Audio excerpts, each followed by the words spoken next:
The storm had been building over the Wend Valley since noon, and by the time the light failed, the river had stopped sounding like a river. Lynette Vane heard the change before she understood it. She had walked the coach road from Marden since the carrier set her down at the crossroads. Her box promised to follow by cart in the morning, and for 3 miles the Wend had kept her company on her left hand, brown, swollen, loud with autumn rain, but ordinary. Then, where the road bent toward the old crossing at Wendmald, the sound went wrong. The steady roar thinned to a hollow sucking note, the note water makes when it has found a way through something it should not. She stopped in the road with the rain running off the edge of her hood, and listened the way her father had taught her to listen, which was with the soles of the feet as much as the ears. She knew that sound. God help her. She knew it exactly. She left the road and went down the streaming bank to the bridge. Wenmouth was an old 3-arched span of pale stone, and in the last gray light she could see that the middle pier stood in a boil of white, where the flood had scoured the bed out from beneath it. The stones of the arch above had begun, very slightly. To part a gap she could have laid 2 fingers and ran along the crown. And even as she watched, a thread of mortar dust smoked out of it and was gone. The whole center of the bridge was holding on the memory of itself. One good shove of water, one heavy load, and it would go.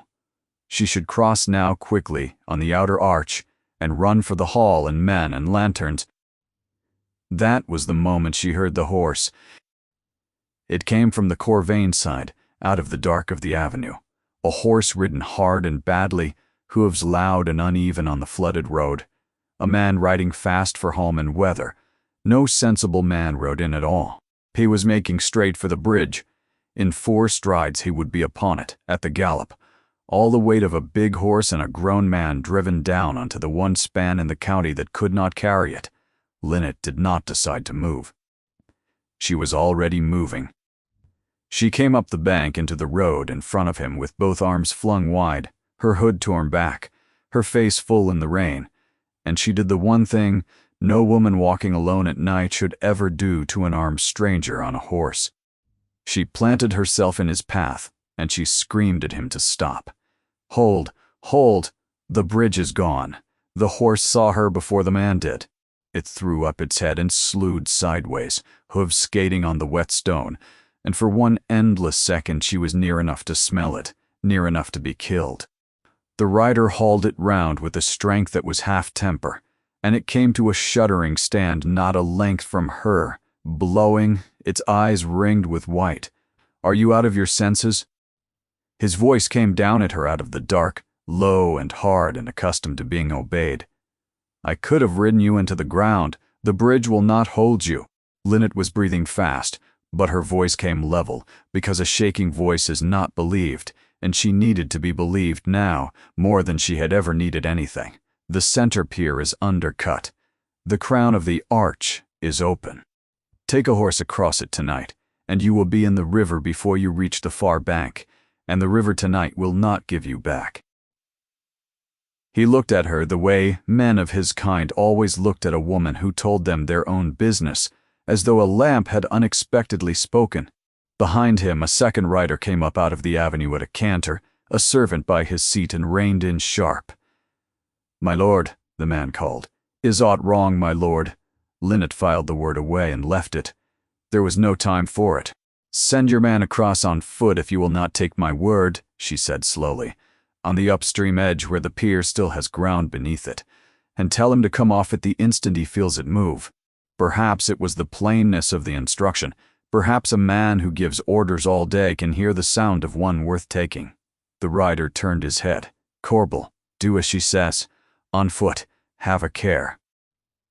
The servant, a spare, gray man, well past 60, swung down and went out onto the bridge with a wariness that told Lynette he trusted the river a great deal further than he trusted her, which was only sensible.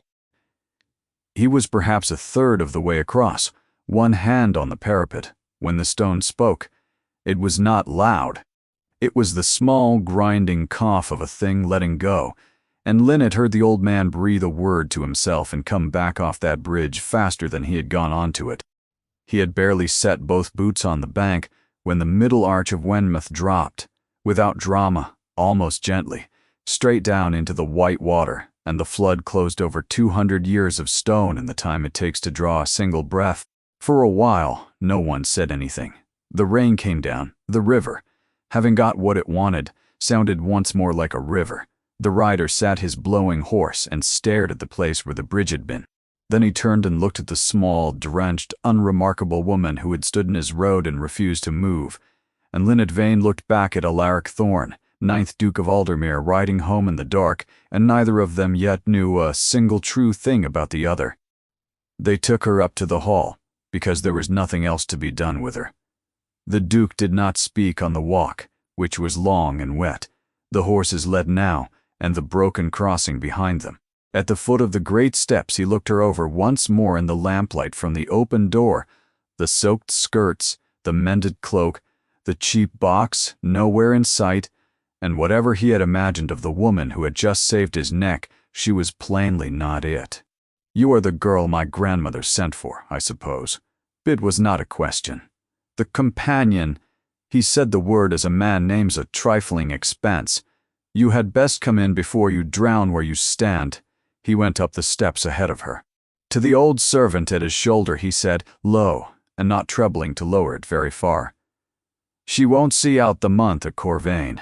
Amias Corbel said nothing, but he had served this estate 40 years, man and boy, and in all that time he had never once seen the river read true by a stranger in the dark.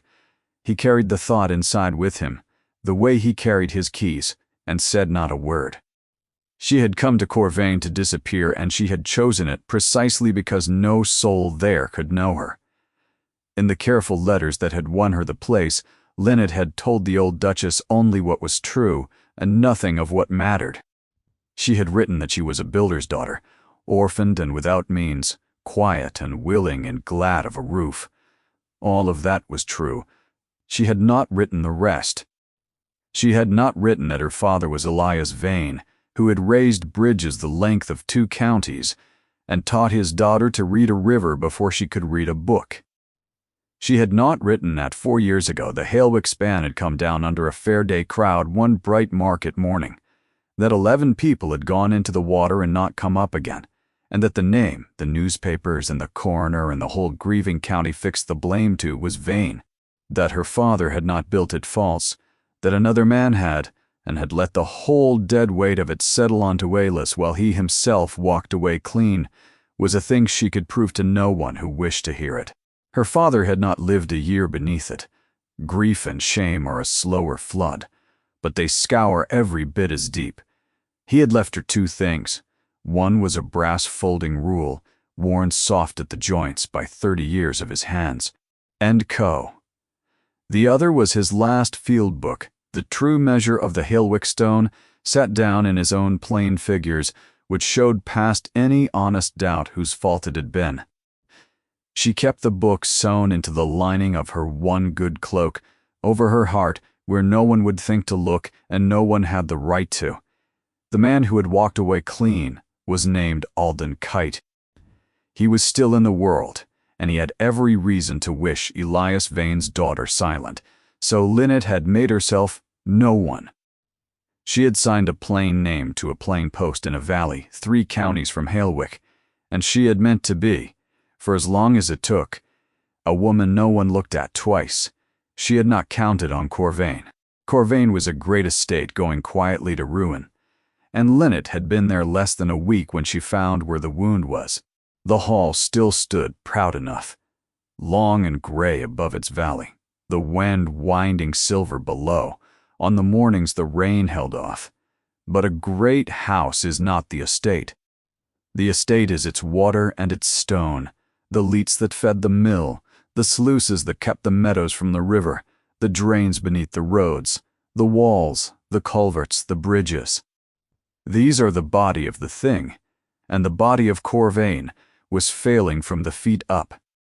She saw it on her early walks, taken before her hours with the old Duchess, because a woman raised in a builder's yard cannot help but read the ground under her boots. The mill leat was choked and running half over its own bank. eating away the very wall meant to contain it. A field drain had fallen in and turned a good hay meadow to standing marsh. The road down to Nettleford had lost its metalling and was cut to the axle. Everywhere, in the split coping, the green damp climbing the barn walls, the rotten props, no one had renewed beneath the granary floor, was the same tale her father could have read across a room, a thing left and left and left again, until the leaving of it cost 10 times the mending. And over the whole of it, one man. His name was Osric Rennick, and he was clerk of works. Every repair on the estate passed through his hands. Every mason and carter and lime-burner in 3 parishes was paid by him and answered to him. Every account of stone and timber and labor was written in his book and shown to no one at all. He had come, she gathered below stairs, in the year the young lord drowned, when grief had left no one with the heart to look over his shoulder. "The young lord?" she asked the cook carefully, the way one asks after a thing one is not meant to want to know. "Master Emery, his Grace's brother." The woman dropped her voice. "Drowned, miss. 2 springs gone when the great sluice above the mill gave way in the thaw. He saw to the works, every stone of it, knew this place the way you know your own hand. His Grace has not been himself since, nor looked at a leet nor a ledger, and who could blame him? So it's all Mr. Rennick now, and the keys of it are Mr. Rennick's, and there's none left to tell him no." Linnet looked at the choked lead in the fallen drain and the road cut to the axle, and understood that she was watching a house robbed, not of its silver but of its very stones. Patiently and in broad day, she said none of it. She had come to Corvain to be no one, so she pressed her lips together and kept her peace. She managed to keep it for 11 days. The Dowager Duchess of Aldermere was named Audeline. She was 81. She had buried a husband and 2 sons and more illusions than she chose to count, and she missed nothing whatever. She kept to the south sitting room, the single room in that great cold house. Anyone troubled to keep warm, in a high-backed chair with a rug over her knees and a stick within reach that Linnet never once saw her lean on to walk, though she used it a great deal for pointing. On that first afternoon the old woman looked her up and down for the better part of a minute, a silence most people would have rushed to fill, and Linnet did not fill it. So Lady Audeline said at last, "You are the one who stood in front of my grandson's horse. I am, your Grace, and cost me a bridge. The bridge cost you itself, your Grace. I saw only that it did not take a duke down with it." Something stirred in the seamed old face, not a smile but the ghost of the muscle that makes one. Sit there where the light falls on you. I like to watch a face while it answers me. "My grandson says you read the river in the dark and knew the span was gone before it went. Is that true?" The river told me. I only listened. Do not be modest with me. I have no patience for it. It is the vanity of people who lack the nerve to be plainly proud. The old eyes held her. "My grandson also says you will not last the month. He is very often wrong about people. It is his one great weakness, and it has cost this house more than he yet knows." She turned to the fire, and for a moment the sharpness drained out of her, and something older and heavier settled in its place. "My younger grandson had no such weakness," she said. "Emery. He knew this estate as you seem to know a bridge, by its feel under his hand. He carried every wall and watercourse of it in his head, and he kept them sound. 2 springs ago the great sluice above the mill failed in the thaw, and he went out into the night to lift the hatches before the flood reached the low farms. The water took him in their place. He was 27. A pause. "My elder grandson was in London, upon business he can no longer name to me. He has never forgiven himself the distance, and from that day to this he has not been able to bear the sight of one thing that was Emery's to keep. So he signs whatever is set before him, and looks away, and suffers one man to hold every key, because to take them up himself would be to stand where his brother stood, and that he cannot do." Linnet said nothing. She had learned young that sorry is a coin that buys nothing, and that the truest kindness you can do another's grief is not to reach out and finger it. You know something of accounts, the Duchess said abruptly. A builder's daughter would. A little, Your Grace. You promised me you would not be modest. The stick rose an inch. There is to be an inquiry. The county coroner means to sit upon the loss of the Wenmouth Bridge before Michaelmas 6 weeks from now, and there are those who will be well pleased to see the blame laid upon a dead man who cannot speak for himself, upon Emery, who set his name to the last survey of that bridge before he drowned. I will not have it. My grandson did not leave that bridge to fall. Someone let it fall. I mean to know who, and I have not the legs to go and find him. Her knotted hands folded on the rug. You have the legs and the eye, and I think a reason of your own to want the truth of a fallen bridge told straight. No. Do not tell me what it is. Not yet. Linnet's heart had gone very still. She kept her face level.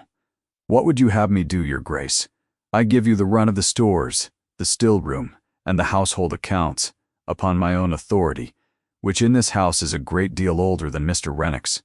It is reason enough for you to be everywhere, asking everything, and no reason at all for any man to stop you.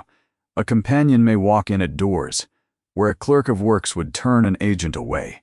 The old eyes kindled. My grandson gives you a month. I give you 6 weeks and a bridge to answer for. Do not fritter them. Well, have I frightened you off? No, Your Grace. And she found to her surprise that it was true. Good, said the Dowager Duchess, and settled back into her shawl. Neither did the river, I dare say. Begin tomorrow. She began the next morning, and she began where her father had always said. A sound job begins, not with the roof, but with the water. The mill leat was the worst of it and the easiest to mend, which made it the right place to start. Nothing wins a doubting house so quickly as a long broken thing suddenly working. She did not order it done. She had no more standing to give an order than the scullery cat. She walked down to the mill in the gray of the morning and stood by the choked channel with the miller, a heavy, guarded man named Pell, and she talked to him about water until he forgot to guard himself. She knew the language.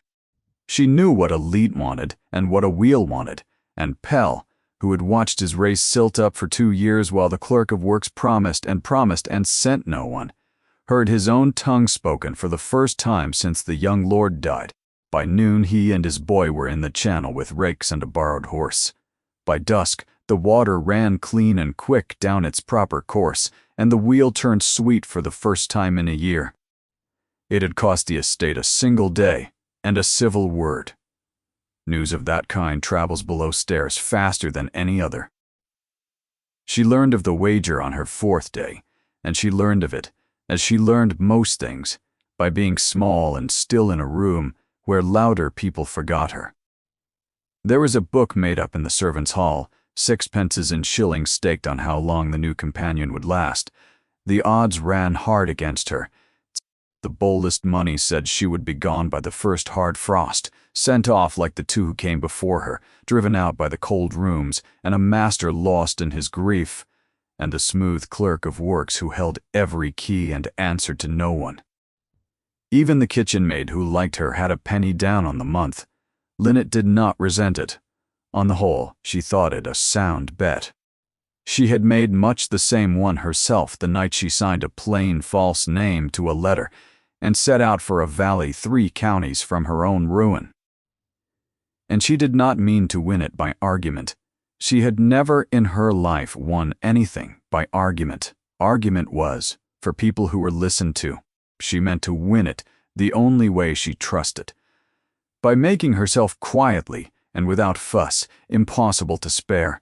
One morning, the house would wake and find it could not recall how it had managed before her, and the wager would answer itself, because the question it asked would have stopped meaning anything at all. So, she did not scold, and she did not command, and she never once reminded a soul that the dowager had given her leave. She took hold, one thing at a time, of the work no one else would touch, and did it well, and let the doing speak for her. She saw to the Nettleford road, walking it with the 2 carters and the old wagon master until they had found together where the water stood, and why. A morning with a mattock and a load of the estate's own quarry stone already bought, already tipped and forgotten in the yard, carried the ruts away and made the hill passable to a laden cart for the first time since spring. She had the fallen field drain opened, and the marsh in the hay meadow began slowly to dry. She had fresh props set beneath the granary before its floor came down on a winter's seed corn. None of it was clever. All of it was only looking, and then refusing to look away. And the house that had not believed in her began against its own judgment to thaw. The cook found the range that had smoked and spat for a year suddenly drawing clean. Once Lynn had had the chimney swept and the cracked damper behind it changed. The maids, who had carried their small troubles about with no one to give them to, began shyly to bring them to her. The old wagon master gave her the short nod he kept for the family. And Amias Corbell, the gray yardmaster who had trusted no newcomer since before Emery's time, and who had kept his own counsel since the night of the storm, took to leaving things where she would find them, a doubtful reckoning. A load of lime that had somehow been paid for twice. He said nothing of them. He only watched from under his brows what she did. She had come to Corvain to be invisible. She was becoming, with no title and no wish for one, the person to whom the whole place carried its troubles. The Duke came to be aware of her slowly, and then not slowly at all. The way a man becomes aware of a draught, first as a chill he cannot place, and then as a plain open door. He did not go down to the mill or the granary. Such places were another country to a man of his rank. But he could not help remarking that the road beneath his horse each morning no longer swallowed it to the fetlock, that his study fire, sullen for 2 winters, now drew warm and steady, that the great house about him had begun in 100 nameless ways to feel less like a place forever waiting on bad news. He met her once in the stable yard, early, the frost still gray on the cobbles. She stood in the door of the cart shed with the wagon master. The 2 of them stooped over a cracked axle tree, and something she said about the run of the grain in the wood made the old man nod slowly. The Duke stopped, though he had meant only to pass through to his horse. "You are the woman from the bridge," he said. "I am, your grace." She drew aside for him against the wall, her eyes lowered as a servant's ought to be. Then she raised them to answer, and that was the thing that stopped him. Everyone at Corvain had a way of not meeting his eye. The servants found the floor, and his grandmother looked clean through him as though he were glass, and he himself had come to prefer it, for a drowning man does not care to be watched.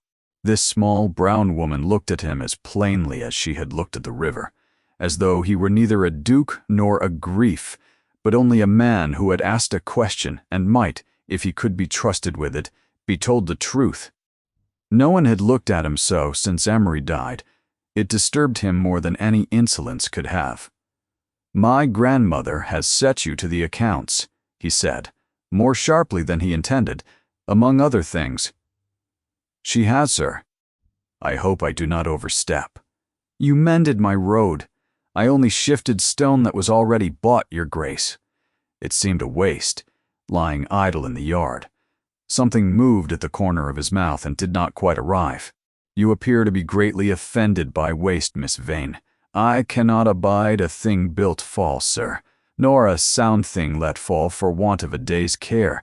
It is the one fault in me I have never troubled to mend." She stopped, surprised at herself. "Your pardon. That was more than you asked." He looked at her a moment longer than the words required. Then he went out to his horse and rode down a road that no longer tried to throw him, and did not ask himself why his own house had felt, for the length of that exchange, a little less like a vault. Lynette watched him go and thought, "There is a good man somewhere in there, going under." And then she thought of the choked leat and the axle-deep road and the 11 names cut into a stone at Halewick, and told herself firmly that not one of them was her affair. She very nearly believed it. Let us pause here a moment. If you would like to see how Lynette's story ends and how a fallen bridge comes at last to be answered for, do take a moment to subscribe before we go on, because a house is a single body. She had begun to keep a book of her own. It was the plainest kind of book, and into it she set down only what she could see with her own eyes and count with her own hands, what came in at the estate's doors and what was truly paid for it. The mason's charge for a load of dressed stone, taken from the mason's own mouth at the yard gate. The lime burner's price, the carter's fee for a day on the road. The dowager's authority gave her every honest reason to ask, and honest men, asked plainly at their own doors, gave her plain answers. And within a fortnight her plain figures had begun, quietly, to disagree with the house. The stone told her first. A quantity of dressed stone had been carted up to Corvain the autumn before. She found the entry in the household copy of the works account, pinned up for form's sake where any servant might read it. Repair of the Wendmouth Bridge, autumn last, for materials, carriage, and labor. £40 and 6 shillings. £40. She read it twice in the cold passage, and something behind her ribs went still, because she had stood on the Wendmouth Bridge herself in the last light of a storm, and laid 2 fingers into the open crown of it, and watched old mortar smoke out of a joint no trowel had touched in 10 years. Whatever the £40 had bought, it had not been that bridge. That bridge had never been mended at all, and a fortnight later it had fallen, and very nearly carried the Duke of Aldermere down into the flood with it. She did not touch the pin sheet. She went away and told no one. She was good at telling no one, and had years of practice. But the figure came away with her, and would not be put down, and she understood already, as she had understood the river before she saw the reason, that she had found the loose stone at the foot of the wall, and that if she drew it out, a great deal was going to come down after it. The £40 would not leave her alone. It sat with her through her hours of reading to the dowager, through the cold evenings and the little honest sums in her own plain book, and it widened the way a crack widens in a wall, from a flaw she could have hidden under 2 fingers to a fault that ran the whole height of what she thought she knew about Corvain. If the Wendmouth repair was a lie, it would not be the only one. No man robs a house once, tidily, and then leaves off. He robs it the way water gets into stone, by every soft joint at once. And the softest joint in this house was a grieving master who set his name to whatever was laid before him, and never read a line of it. She had to see Rennick's own working book, not the fare sheet pinned up for the servants, but the ledger he kept in the estate office at the end of the north passage, where the office door and the door of the great store press stood side by side in the one wall. The dowager's writ reached the store press. Linnet had every right to be there of an afternoon with a slate, telling over the estate's sheets and candles and lamp oil. She had no right whatever to the office 6 feet along. Perchance came with the quarter sessions. Rennick rode to Marden on the appointed morning, as clerks of works must, to answer for the estate's public dues, and was not looked for before dark. Linnet went down to the north passage with her slate and her inventory, and a heart that would not keep its own time. The store press she opened honestly. Then she stood a while, listening to the silence of the house, and put her hand to the office door. It gave. She had not truly thought it would, and for a moment she only stood on the threshold and looked. The office was small and orderly, and smelled of ink and old pipe smoke, and on the shelf above the desk stood 2 works books for the single year, bound as alike as brothers in the same brown calf. One was soft and dark at the corners, thumbed by a deal of use. The other stood stiff and clean, the gilt still bright on a spine that had scarcely been opened. She knew she should not cross the room. She crossed it, and took down the clean book first. This was the book, made to be seen, the one brought out whenever anything had to be brought out. Rents received, modest and orderly. Repairs entered in a fair, round hand. The estate, a little pinched perhaps, but honest to the last farthing. Here was the Wenmouth Bridge, mended the autumn before for £40 and 6 shillings. Here were the tenants, each paid up, each charged no more than was just. And here, higher on the page, in the winter before last, an entry that stopped her breath, the great sluice above the mill, overhaul of hatches, sills, and timbers, £22 paid, signed, done. She took down the thumbed book. The thumbed book held the truth, and the truth was fouler than she had let herself guess. Here stood the rents as they had really been gathered, steeper on many a line than the clean book ever confessed, a shilling wrung from a widow at one door, 2 more from a failing tenant at the next, and not a farthing of the difference ever carried across into the fair pages. Here were repairs billed in full that no hand had ever performed. Here were tradesmen's accounts entered high in the clean book and quietly settled low in the true one, the gap between them running off the page and out of the house into no name at all.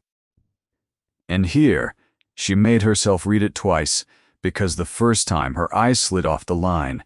Here was the great sluice above the mill, £22 drawn for its overhaul the winter before last, and beside it, in Rennick's own small hand, in the true book, nothing, no mason paid, no timber bought, no work done at all.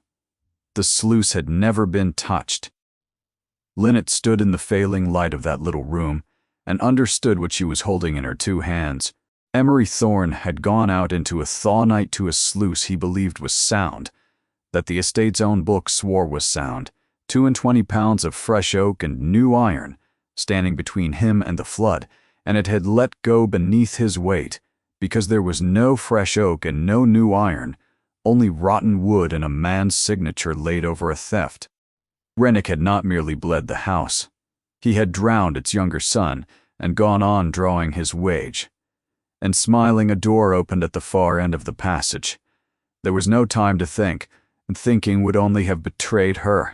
She set the thumbed book back where it had stood, squared its corners flush against its twin, and was 3 steps deep in the store press with her slate raised and a tally of Holland sheets on her lips before Rennick's tread came down the passage with the wet of the road still on his coat. Whether he had truly gone to Marden and turned back, or never gone at all, she never learned, and it made no difference. Miss Vane, he filled the doorway of the store press, soft on his feet for so heavy a man, and he was smiling. He smiled a great deal. In the North Passage, once more, you are a great walker of passages. For a companion, her grace keeps me busy, Mr. Rennick. She did not lift her eyes from the slate. 24 pair of Holland sheets on the roll, and but 14 of them sound. It makes a poor account. You make a great many accounts of late. He came a step nearer. The smile held, but behind it something had gone very still and watchful. A word between us, Miss Vane, as one servant to another. Corvane is a wide old house with a deal of shadow in its corners. A young woman on her own, no family, no friends, no soul in the world. To write and ask what has become of her is wisest to mind her sheets, keep her lamp trimmed, and put no question whose answer can do her no good on this earth. Companions pass through this place the way weather does. None of them stays. I should take it very hard to see you go before your time. Linnet set down the slate and looked at him, level and gray and wholly unafraid, and for the briefest instant, before he could smother it, she saw the thing beneath the smile. It was fear. He had come down that passage to frighten her, and it was his own fright that had driven him, because a quiet woman with a slate had been standing much too near his open door. My accounts are the best kept thing about me, Mr. Potter. Rennick, she said pleasantly. They are the one piece of work I have ever done that not a living soul has asked me to leave off. Good evening to you. She walked out past him with the slate held level, and her hand stayed perfectly steady until she was round the turn of the stair and out of his sight, and then they shook so that she had to take hold of the rail. She did not go to the Duke. She turned it over 3 nights running, and 3 nights running she decided against it, and the plainest of her reasons was fear. To carry this to the Duke was to be looked at, and to be looked at was to be asked her history, her people, her right name, and behind those questions waited Hailwick and 11 names on a stone, and Alden Kite, walking clean in the world, with every reason on earth to want Elias Vane's daughter found and stopped. A companion who set herself against the clerk of works would be turned off without a character. A companion turned off without a character would be remembered and asked after, and named at last. And once she was named, she was no one's invisible servant any longer. She was the bridge killer's girl, run to ground, better to keep her head low. Better to be quiet 3 seasons more and let a rich man's estate rob itself and go on being safe. It was not her house. It was not her fight. She told it all over to herself, carefully, in the dark, and it was all quite true, and none of it held past the 4th morning. On the 4th morning, the dowager sent her down to the low cottages at Nettleford, with a basin of broth for an old woman there, and the old woman undid her without meaning to. Her name was Goody Ash, and she was near 80, and the rain came in over her bed, through a roof no one had touched in years. Her rent had gone up at the last quarter day, though nothing under heaven had been done to earn the rise. "Rennick says his grace has need of it," she said, quite without bitterness, folding her 2 swollen hands in her lap.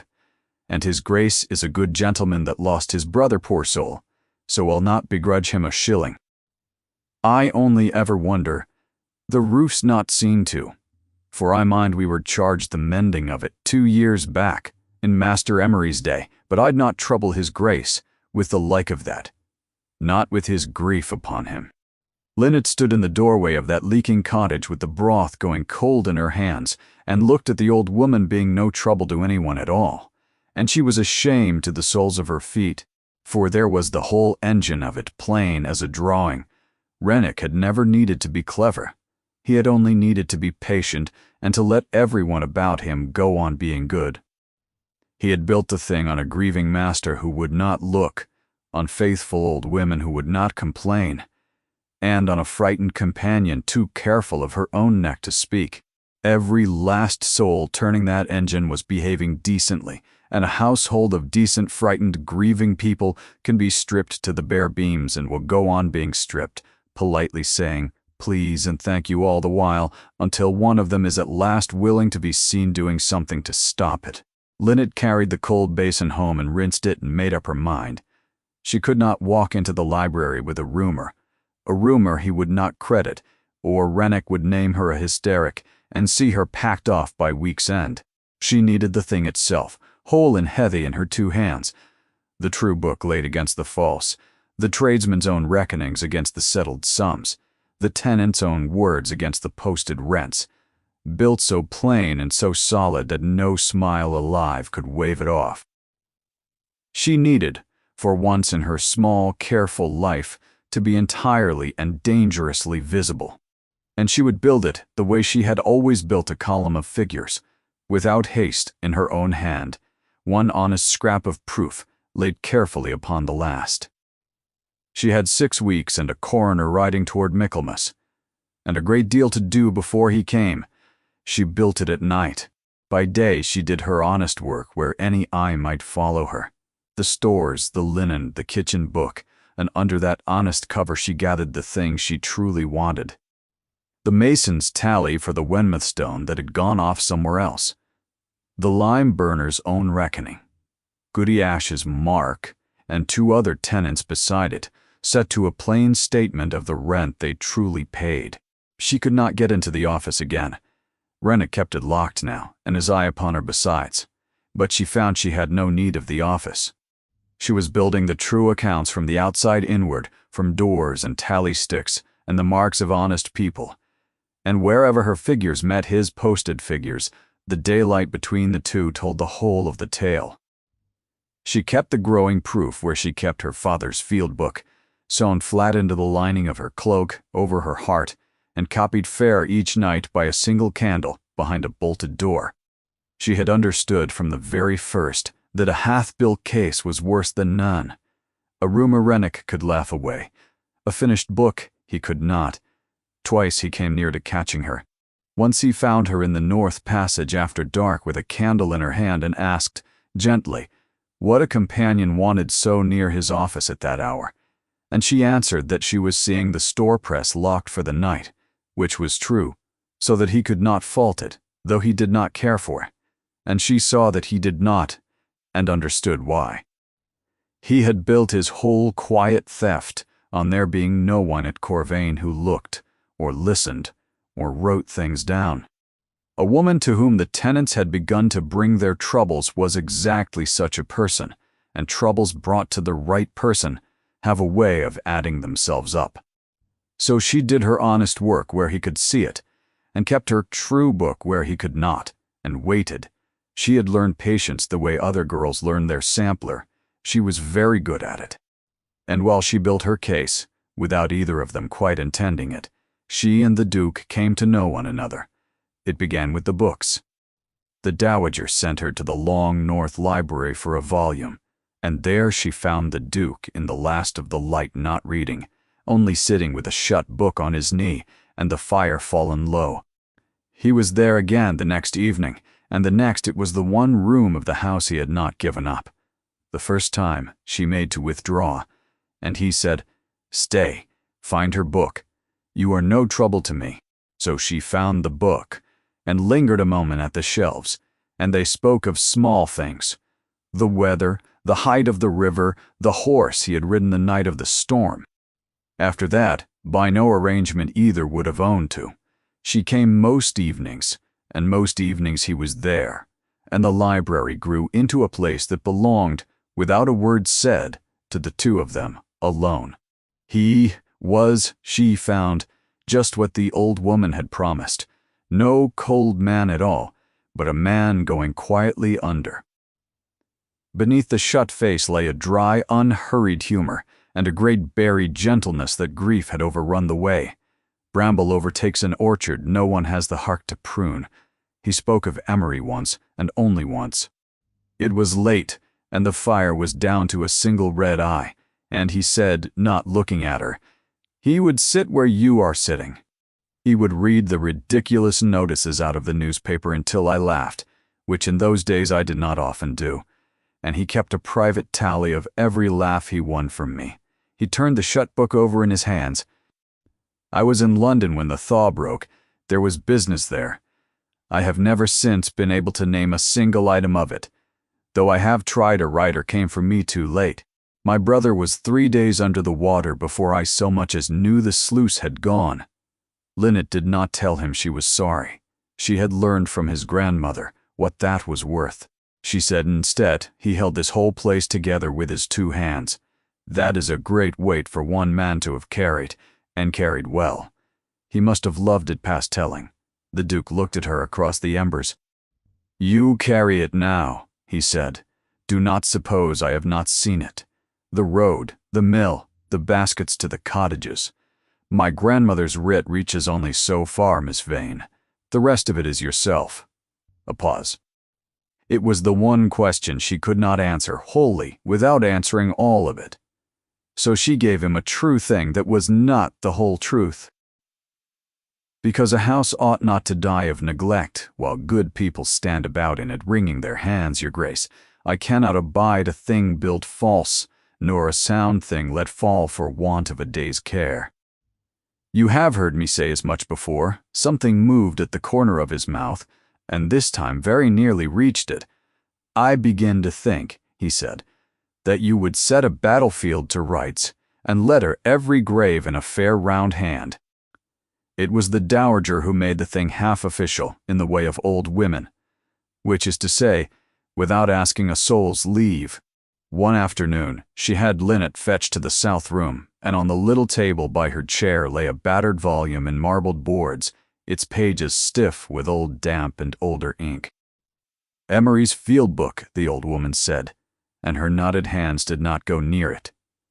Every wall and drain and watercourse of this estate is set down in it, in his own hand, as it truly stood the year he died. Rennick has kept it locked away these 2 springs. For safekeeping, he told my grandson, and my grandson was too far gone to hear the lie sitting in the word. I have got it back.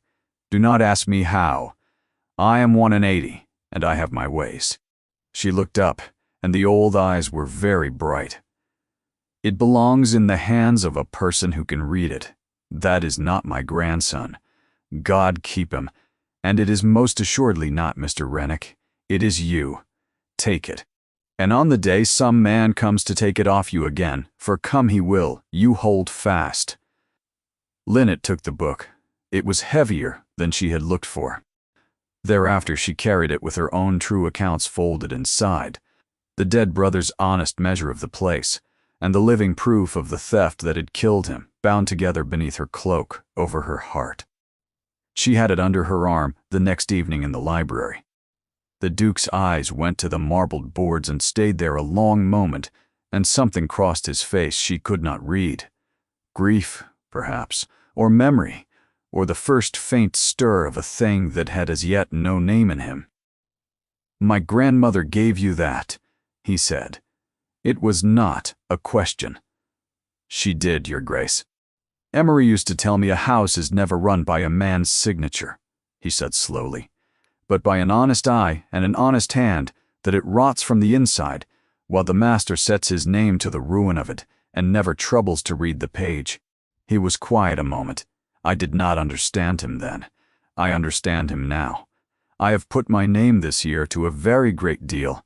I never once read Lynette's heart went still. It was the nearest he had yet come to the thing she carried against her ribs, figure by figure, night upon night. "Then, perhaps, Your Grace," she said carefully, "it is time you learned to read again." He looked at her across the low fire, and for a moment she believed he would ask her outright what it was she knew. But he was not ready, and neither, if she was honest, was she. The moment went by. The fire settled in the grate, and they sat on together in the library that had become, with no word ever spoken of it, theirs, each holding one half of the same truth, and neither yet willing to lay their half on the table between them. Sable Thorne came back to Corvain in the last week before Michaelmas. She was Emery's widow, married to him barely 2 years before the sluice took him, and left with a name, a mourning ring, and a jointure that shrank at every quarter. She was 35, and handsome, in a hard, bright, careful fashion. And since her husband drowned, she had come to Corvain oftener, and stayed each time longer, for at Corvain she was somebody, and in her narrow lodgings at Marden, she was no one at all. She kept a plan that was cousin to 100 other women's. If she could not be mistress of Corvain by marriage, and the Duke had never once looked at his brother's widow in that way, then she would be the power behind its shut door. She and Rennick had come across 2 quiet years to an understanding. Her small debts about the county were smoothed away out of the estate's hidden river, and in return, she eased his way to the master and asked no awkward questions of his book. Neither could have managed it alone. Both knew the ground they stood on. She saw within an hour of her arrival everything that had altered: the mended road, the clean drawing fires. The small brown companion who moved through the house with a dead man's field book under her arm, and the servants standing aside for her as though she were born to it. Something had come up in the garden while their backs were turned. Sable was cleverer than Rennick, and she did not smile and threaten. She watched, and within 3 days she had seen the thing Rennick in his fright had never troubled to notice, that the companion was not merely able, but hiding. "Vane," she said one afternoon over the dowager's tea, trying the name out slowly as though tasting it. "Vane, from where, I wonder? There were Vanes in the West Country once, builders, I think, bridgemen, quote. Are you one of those Vanes, Miss Vane?" "Nowhere so notable, madam. My father was a plain builder of the north." "Was he? And left you penniless, I suppose, so that you must trail about a cold house at another woman's beck." The smile did not trouble the eyes. "How very wearing it must be to be born a half-step above your means. Too fine for the kitchen, too poor for the parlor, and forever watched for the moment you forget which you are. I do watch. You know, watching is the one accomplishment poverty has left me. My cousin imagines I sit idle all the day long.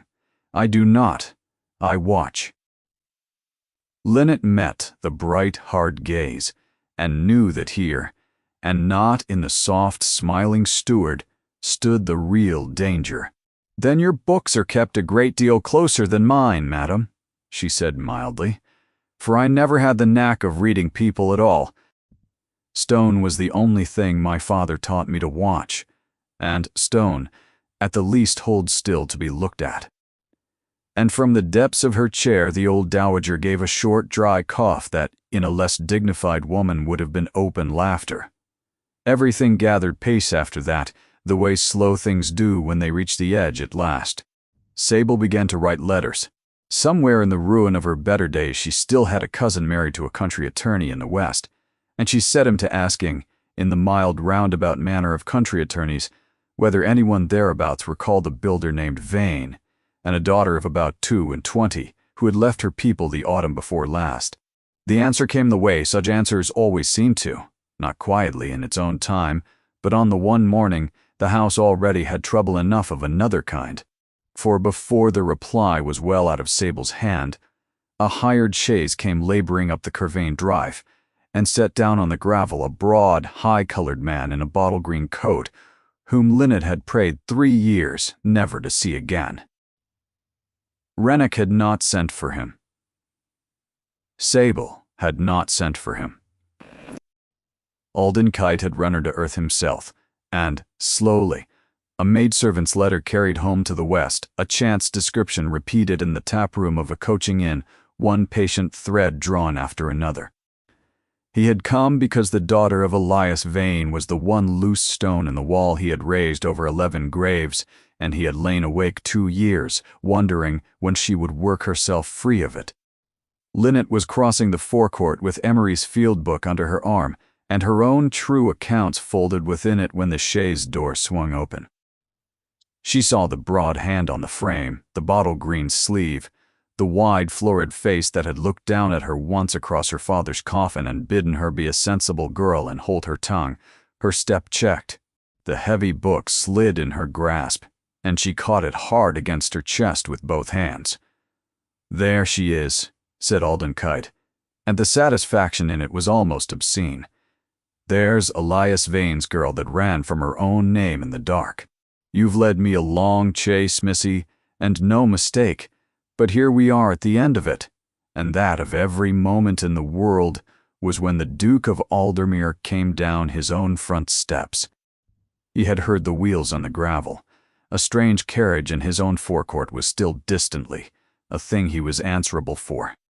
He came down into the midst of it, into Kite, red and crowing, and Sable arriving along the garden path with a letter open in her hand and triumph plain upon her face, and Rennick, materializing in the doorway with the quiet tread of a man who has waited a long while for precisely this, and, at the center of them all, his grandmother's small companion, gone white to the lips, a dead man's field book pressed to her chest with both hands.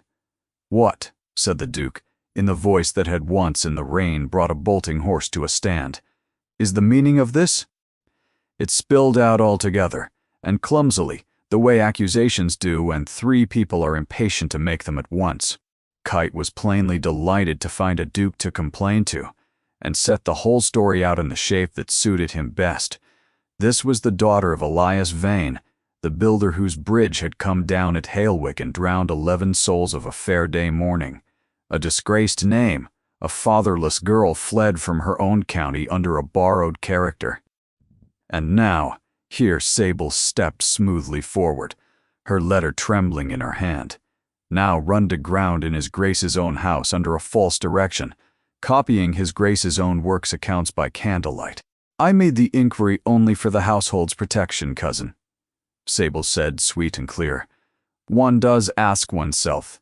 A builder's daughter, a hanged bridge, a hidden name, and such a very particular interest in whose figures are whose. One does wonder what a woman like that conceals, and why." Every face in the forecourt turned to Linnet. She looked at the Duke. And she watched him make the reasonable choice, watched him set a false name and a buried past and a stealthy interest in his ledgers side by side, and reach the tidy conclusion his cousin had built and set so neatly into his hand. She watched the door of the library close, quietly, somewhere behind his eyes. She watched him decide that she had lied to him. And she discovered, standing there with Emery's book against her heart and the whole yard staring, that the thing she had run from for 3 years had lost, at some hour she had never marked, its power to frighten her. She had dreaded this moment for 3 years. She had not known, until she stood inside it, that dread does not outlast the thing itself, that the whole weight of a fear lies in the waiting for it, and that when the thing at last arrives there is often nothing left in it to be afraid of. She had spent her life making herself too small to be blamed for anything. Here was the smallness ending in a gravel forecourt, in front of every soul at Corvain, and the sky had not fallen. "Every word this man has spoken is true," Linnet said. Her voice carried clear and level across the yard, and the carrying of it astonished no one so much as herself. "I am Linnet Vane.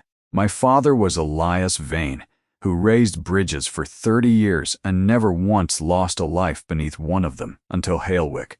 I came to Corvain under my own name and a plain, thin account of myself, and I let you all believe I had no history, because the history I own is one that hanged my father's name after him into the grave, and would hang mine if it could reach it."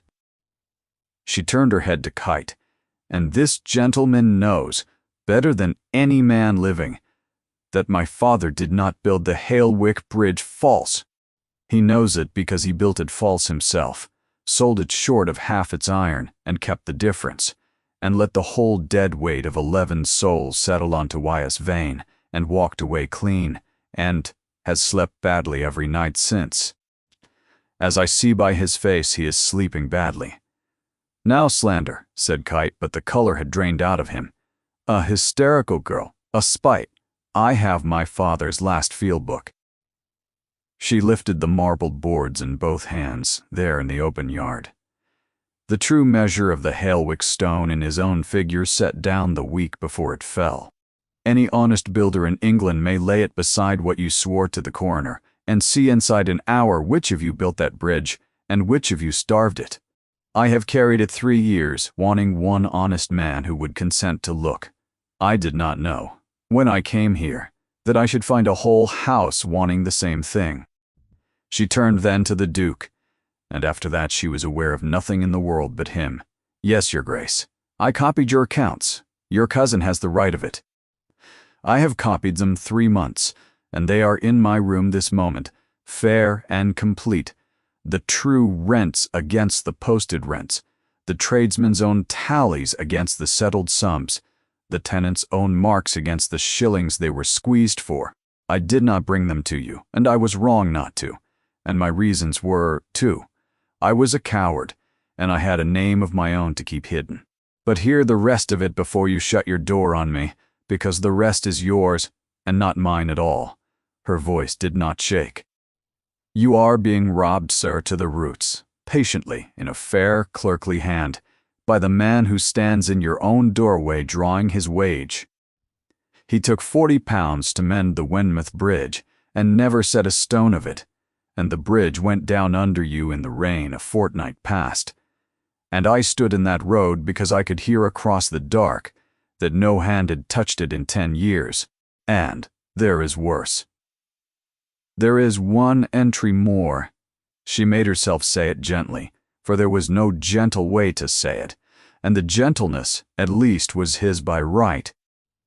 2 winters gone, your brother's book was made to swear that the great sluice above the mill had been overhauled, new timber, new iron, £22 paid and signed for.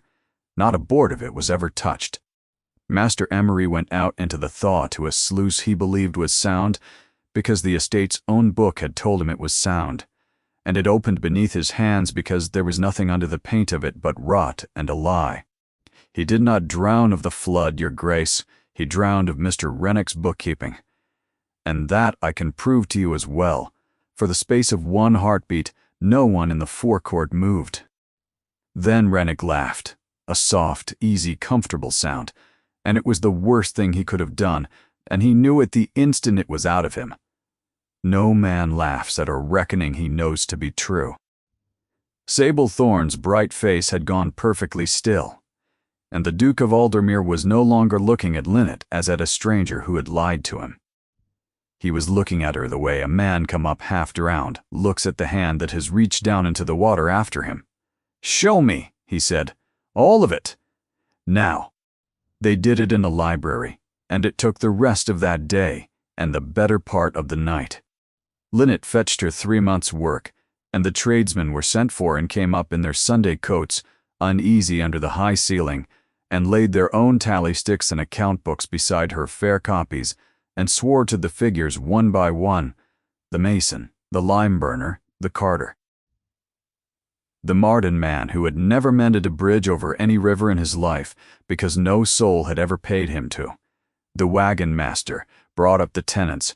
Goody Ash set her mark again in the candlelight under the Duke's own eyes. And when they had all gone, the Duke sent Corbel to the estate office for the 2 brown books, and opened the thumbed one on the library table beside Linnet's copies, and turned the pages in silence. He understood the whole of it inside a quarter of an hour, being, as his grandmother had always said, no fool, only a man half-drowned in grief, which is not at all the same thing. When he came to the sluice, he stopped and laid his hand flat on the page, and for a long while said nothing. "He went out to save the Low Farms," the Duke said at last. "To no one, to the shut book, to the room, to a brother, 2 springs in the churchyard. I told myself the water was chance, that there was no one to blame, and nothing that could have been done, and that grief was only grief. It was easier than opening a book he had kept. When he raised his face, it was terrible and awake. I let this happen. I set my name to whatever this man laid before me, because signing cost me less than reading a page in my brother's hand." His voice did not rise. It went the other way, down to the bone. "You will be gone from my house tonight, Rennick. You will stand before the Marden bench by noon tomorrow, and every figure this lady has taken will go there at your side, and the coroner shall have the truth of the Wenmouth Bridge and the truth of the sluice both, and my brother's name will come up out of your book clean. Corbel, see him pack, and do not leave him alone within reach of a fire." Rennick went. There was, in the end, nothing else left for him to do. At the door he turned once, all the softness gone out of him at last, and looked at Linnet with a hatred that had not a scrap of smile left anywhere in it. "You could not let one wall alone," he said. "Not a single wall in the whole of the place." "No," Linnet agreed. "I never could learn to walk past a thing built false. Good night, Mr. Rennick." As for Alden Kite, he had tried, in the confusion, to be quietly gone, but Corbel had shut the yard gate at the first raised voice, and the Duke of Aldermere had one thing more to say to him. "You will wait upon the county's pleasure," the Duke said. "There is a coroner sitting within the fortnight who will be very glad indeed of a builder's true field book, and the man whose name it holds. You came a long road to silence this lady, Mr. Kite.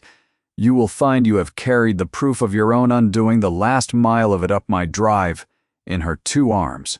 And that, in the end, was very nearly how it fell out. But that belongs to the after, and there is one thing that came first. That left Sable." She had sat out the whole long reckoning in a corner of the library, upright and unmoving, her triumphant letter crushed to a rag in her lap, and watched the machine she had helped to build come apart plank by plank in the candlelight. When Rennick was gone and Kite was under the yardmaster's eyes, she rose. She was still handsome and still upright, and she made her last throw with the flat courage of a gambler staking the coat off her own back. "You will make a great parade of me now, I suppose," she said to the Duke. "Your loyal cousin, who let her debts be paid through your steward's hand. Oh, I knew where the money came from. Do you imagine a woman as poor as I am does not know, to the farthing, the source of every shilling she has given? You will turn me out." "Out to where, cousin?" I have £100 a year, a black cap, and the privilege of being poor among people who were once my equals. You have never once in your whole life gone to your bed not knowing where the next night would find you. You cannot even picture it." She was shaking now, though her chin stayed high. She hid a whole name to be free of a hanging. I would have hidden a great deal more than that to be free of 15 years of pretending I was not afraid. Do not look at me as though I were some monster, Alaric. I am only frightened. I have been frightened so long. I have forgotten the taste of anything else, and it is very tiring. You have no notion in the world how tiring it is. And there it was, the fear beneath the bright, hard shell, laid bare in the candlelight. The Duke's face had gone hard as the forecourt again, and he opened his mouth, and Linnet knew that he was about to be just, and that justice, here, would be the end of Sable Thorn. Turned out, disgraced, 100 a year in a black cap, and a whole county to talk of it over its tea. "Your Grace," Linnet said, "may I?" He looked at her. He closed his mouth. He inclined his head. Linnet crossed the room and stood before the frightened, upright, hateful woman who had tried that very morning to ruin her. She did not gloat. She had learned long ago that gloating is the one thing a tormentor is always braced to receive, and that the surest way to undo a person who is waiting for a blow is to hand them something else entirely. "You let your debts be settled through the estate," Linnet said quietly. "That is theft, and you know it is, and so does his Grace, but you did not falsify a survey. You did not draw £22 against a sluice and leave a good man to drown on the strength of the lie. You did not wring a shilling out of Goody Ash at the quarter-day. That was Rennick's hand, and never yours. You watched, and you profited, and you held your tongue, which is the very same silence I kept myself until this morning. I am in no position on this earth to see you hanged for it." She held the bright, terrified eyes. "There is a keeper's house at the edge of the park that stands empty and dry and sound. A woman might live in it decently on 100 a year, beholden to no one, mistress of her own hours, and leave off being so tired, if His Grace is willing. You would owe it to no one, least of all to me. I should like that clearly understood." Sable stared at her. Of all the things she had braced herself to meet, this had plainly not been among them, and it undid her far worse than any justice could have. Her face broke once hard and set itself again. "Why?" she said. It was not a graceful question. It was torn out of her. "Because I know to the ounce how heavy fear is to carry," Linnet said. "And because a house that has just put one thief out of doors ought not to keep the day by making a beggar of a second. Good night, Mrs. Thorne." The Duke of Aldermere looked at his grandmother's companion across the wreck of his own long blindness, and something in his face that had been shut fast since a thaw 2 springs gone came open, quietly, and with pain. The rest of it came, as good things do, more slowly than the ruin had come. The coroner sat at Michaelmas, and heard the truth of the Wenmouth Bridge from the mouths of the men who had never been paid to build it, and the truth of the great sluice out of the pages of a dead man's book.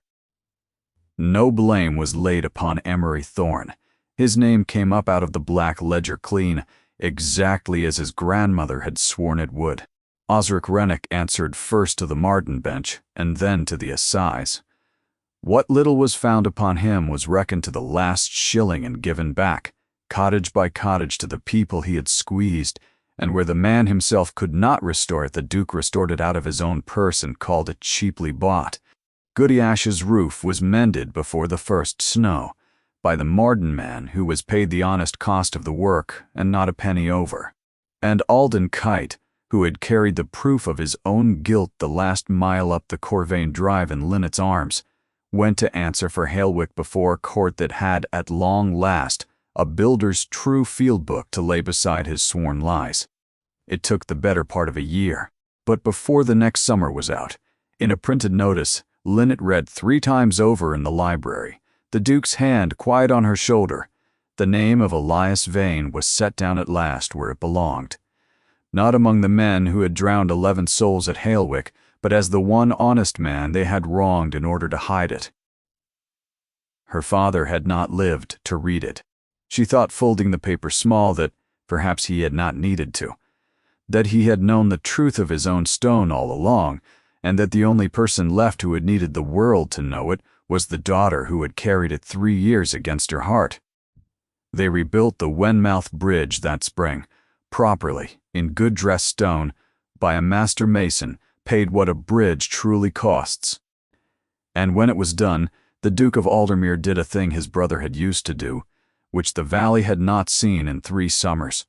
He threw Corvain open to the whole county, and gave a day of it over to the reopening of the bridge, with the tenants and the tradesmen and half the gentry of the shire gathered on both banks of the Wend in the early sun. Linnet had meant only to see the thing done, and then, as ever, to stand back where a plain woman is not looked at.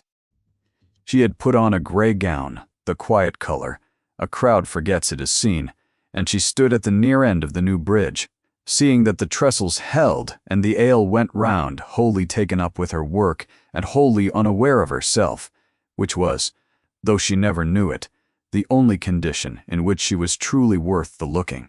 The Duke crossed the bridge to her. He crossed the whole length of it, in front of the assembled county, so that a good many people should see him do it, though Linnet did not understand why until afterward. He stopped before her on the new-laid stone, above the water that had so nearly had him, and he did not lower his voice. "Miss Vane," he said, "will you walk back across it at my side? I find I have no wish to be the first to trust it alone." "It will hold, your grace," she said. "I saw the footings laid myself." "I know you did. That is very nearly the whole reason I ask." They walked out over the Wend together, and the county watched, and at the crown of the bridge, where, on another bridge, in another storm, she had once laid 2 fingers into an open joint, and known that a man was about to die. The Duke stopped. "I have thought a great deal these last weeks," he said low, beneath the noise of the crowd, "of what you might become, now that you need be no man's companion and no man's fugitive. You have your father's name back, and your own beside it, and a small fortune of restitution the court means to see you righted with. And in a little while you will be free of every soul who ever tried to use you, or silence you, or scold you small. You do not need me, you do not need Corvain." He looked down at her, and the shut face was open now, the whole way, awake and unguarded and afraid. "And that is the whole reason I ask. I will not offer you a marriage of convenience. You have had a bellyful of men, ordering your life for your own good. I ask because I have passed 2 years among people who study the floor when I go by, and I have found that I cannot do without the one person who looked me in the eye and told me my bridge would fall. Marry me because you choose it, or do not, and stay and set right what I could not.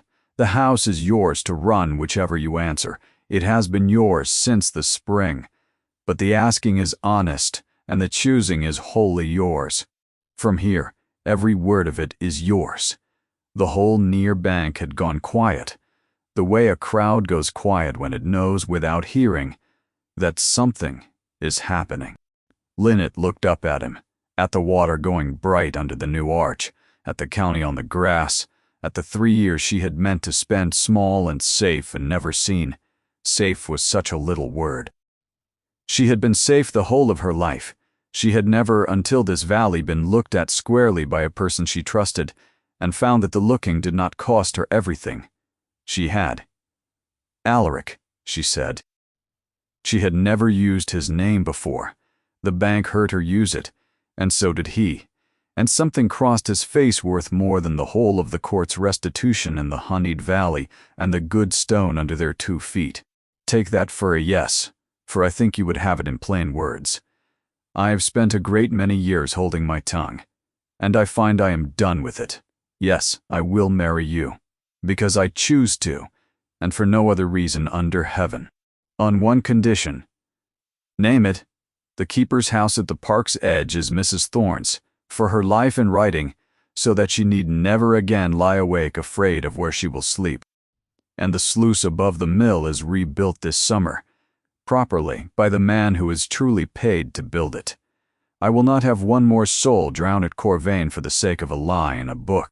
The Duke of Aldemir put back his head and laughed, a broad, unguarded laugh that rolled out across both banks of the Wend, a sound not one soul in that valley had heard from him in 3 years.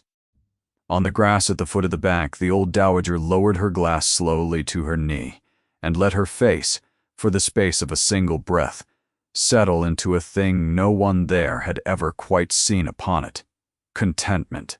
By the height of that summer, Linnet ran the whole of Corvain, works and household both, and no one in 3 parishes any longer pretended otherwise.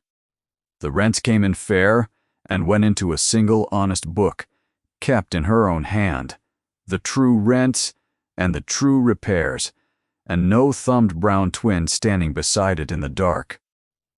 Her father's brass folding rule hung on a nail by the estate room door, next to Emery's field book on its shelf, the tools of 2 good builders the world had wronged, kept now in the open, where they could be seen.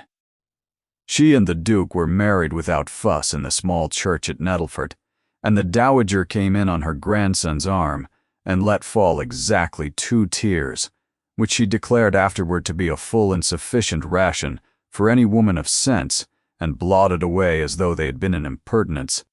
She lived 2 summers more to see the house full and the bridge sound and the low farm safe, and then, one bright autumn morning, she died as she had lived, bolt upright in her chair in the south room, having given no one the least warning, and no one the least trouble.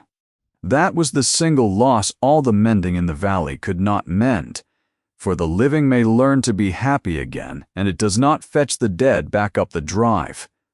Linnet had known as much since Halewick. She had only for a little while let herself forget it, but the mill ran sweet, and the sluice held fast, and the new bridge carried the whole county dry-shod over the Wend. And on a warm evening, at the end of that first summer, the Duke of Aldemir went looking for his wife, and found her where some part of him had known he would. Not in the drawing-room, but in the estate-room, one candle lit, the great, single, honest ledger open across her lap. She was not working at it. She was only keeping it company the way a person will sit a while with anything that has, after long trouble at last, come right.